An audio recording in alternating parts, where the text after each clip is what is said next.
Olá para todos e vamos a mais um estudo bíblico. Tem um hino da Cassiane que diz: Deus não rejeita a oração. Será se isso é verdade? Será se tem fundamento bíblico? Será se Deus responde todas as nossas orações? Será se tudo que pedirmos Deus fará? Na verdade, não. Este hino está errado, pelo menos nessa parte aqui. Eu não vou colocar esse trecho por causa de direitos autorais, mas eu creio que todo mundo já ouviu. Se por acaso você não ouviu, pesquise aí no YouTube o que você acha. Lá diz assim: Deus não rejeita oração. Oração é alimento, nunca vi um justo sem resposta ou ficar no sofrimento. Agora, só esse trecho: Deus não rejeita a oração. Rejeita sim. A Bíblia cita várias pessoas que tiveram a oração negada. Eu vou mostrar pelo menos 4 e vamos ver na Bíblia porque Deus não respondeu a essas pessoas.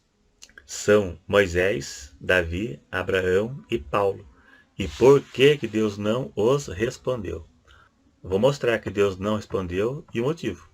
Todo mundo já ouviu esse hino da Cassiane. Deus não rejeita oração. Mas na verdade, Deus rejeita sim. Muitos pregadores dizem que Deus dará tudo o que você pedir, porque Jesus disse: Tudo o que pedirdes em meu nome, crendo receberão. Jesus disse tudo. Mas a Bíblia não se resume num versículo só, ou numa passagem só. Temos que usar as regras da hermenêutica, e uma das regras é recorrer a textos paralelos que tratam do mesmo assunto. João disse: se pedirmos alguma coisa segundo a sua vontade, ele nos ouve. Então fica claro que Deus dará tudo que você pedir, se for da vontade dele. Senão, ele não vai dar. Vamos ao primeiro, Moisés. Moisés intercedeu a favor dos israelitas quando fizeram o bezerro de ouro, mas não foi ouvido devido ao coração dos judeus serem duro. Êxodo 32, verso 32, lá diz assim: Moisés falando para Deus: Agora, pois, perdoa o seu pecado, senão risca-me do teu livro que tens escrito. Então disse Deus a Moisés: Aquele que pecar contra mim, a este riscarei eu do meu livro. Moisés disse: Ou o Senhor perdoa esse povo, ou então risco o meu nome do livro da vida. Deus disse: Quem pecar contra mim, este riscarei. Isso indica que o pecado não ficará impune. Quem viver na prática do pecado será condenado. E é irreversível, como foi no caso de Moisés. Deus não manipula e nem controla ninguém. Muito pior aqueles que viram o poder de Deus, como os israelitas que viram todos os milagres que Deus fez desde o Egito até o deserto. Também fica claro, mesmo quem conhece a Deus como os israelitas, e até aqueles que não conhecem a Deus, mas viveram na prática do pecado, como foi no caso de Sodoma, que não conheciam a Deus, mas viveram no pecado, serão condenados. Abraão intercedeu em vão pelos sodomitas, pois não havia arrependimento, como foi no caso dos israelitas. O segundo agora, Abraão. Abraão intercedeu em vão pelos sodomitas. Gênesis 19, verso 23, diz assim: Abraão dialogando com Deus. Chegou-se Abraão dizendo para Deus, Destruirás também o justo com o ímpio? Se porventura houver 50 justos na cidade, destruí-los também, e não pouparás o lugar por causa dos 50 justos que está dentro dela? Então disse o Senhor: Se em Sodoma achar 50 justos, pouparei todo o lugar por amor deles. E se porventura acharem ali 40, e disse, não farei por amor dos 40. E disse mais, se porventura se acharem ali 30, Deus disse, não farei se achar ali 30. Sodoma e Gomorra não conhecia a Deus, mas foram pecadores.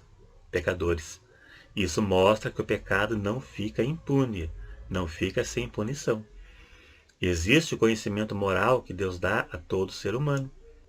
Quem vive no pecado é porque não tem interesse em conhecer a verdade. Agora vamos ao terceiro, Davi. Davi orou e jejuou para que Deus não levasse seu filho doente, mas não teve a oração respondida e Deus levou a criança. Ela morreu. E Davi disse, vivendo ainda a criança, jejuei e chorei, porque dizia, quem sabe se o Senhor se compadecerá de mim, e viva a criança? Porém, agora que é morta, por que jejuaria eu agora? Poderei eu fazê-la mais voltar? Eu irei a ela, porém ela não voltará a mim. Vemos aqui que o consolo que restou a Davi foi a esperança de um dia ir até ela no céu, pois ela não voltaria mais para ele e Deus não a curou. Esse princípio serve para consolação para muitas pessoas que oram por seus familiares doentes, mas Deus prefere levar a pessoa. E a esperança que resta é a mesma de Davi, de um dia encontrar seu familiar falecido no céu. Agora o próximo é Paulo, a famosa história do espinho na carne. Vamos ler 2 Coríntios 12, verso 7. Paulo disse, e para que me não exaltasse pelas excelências das revelações, foi-me dado um espinho na carne, a saber, um mensageiro de Satanás, para me esbofetear, a fim de não me exaltar, acerca do qual 3 vezes orei ao Senhor, para que se desviasse de mim. E disse-me, Deus disse, a minha graça te basta, porque o meu poder se aperfeiçoa na fraqueza. Paulo entendeu o propósito de Deus. Paulo não indagou Deus, Paulo não questionou Deus, porque que não iria responder a sua oração da forma que ele queria. Muitas vezes o plano de Deus não é o mesmo do nosso.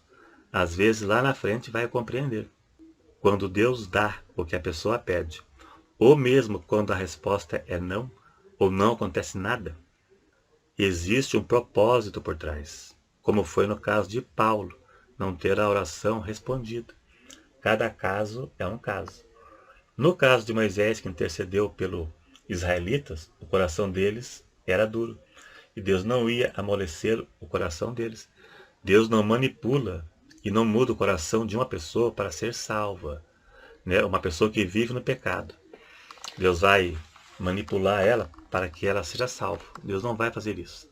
E Abraão intercedeu em vão pelos sodomitas, porque eram pecadores. O coração deles era mau. Às vezes orar para uma pessoa que não quer nada com Deus, corre o risco de ter a mesma resposta, né? Não ter a resposta que queria, como foi Moisés e Abraão. Davi orou para que Deus curasse a doença, mas o plano de Deus era recolher a criança. Muitas vezes oram por doentes, por familiares, parentes doentes, mas Deus recolhe a pessoa. Esse é o plano de Deus, chegou a hora dela. Deus não vai curar porque o plano dele é recolher. Da mesma forma como foi com Davi, que Deus não respondeu. E no caso de Paulo, era uma provação. Ele teria que passar por isso, ou até quando Deus quisesse. Era algo de ruim que ele teria que passar. E ele compreendeu. Então nós também temos que compreendermos. Cuidado com a igreja que fala que Deus vai dar tudo que você pedir, né? E cita passagens fora do contexto, sem avaliar outras passagens que tratam do mesmo assunto. Igreja que só prega milagre e fala que tudo que você pedir ele vai dar, cuidado. Geralmente estão querendo o seu dinheiro só. Então é isso aí. Se gostou, dá um like, um joinha. Se não é inscrito, se inscreva e até o próximo.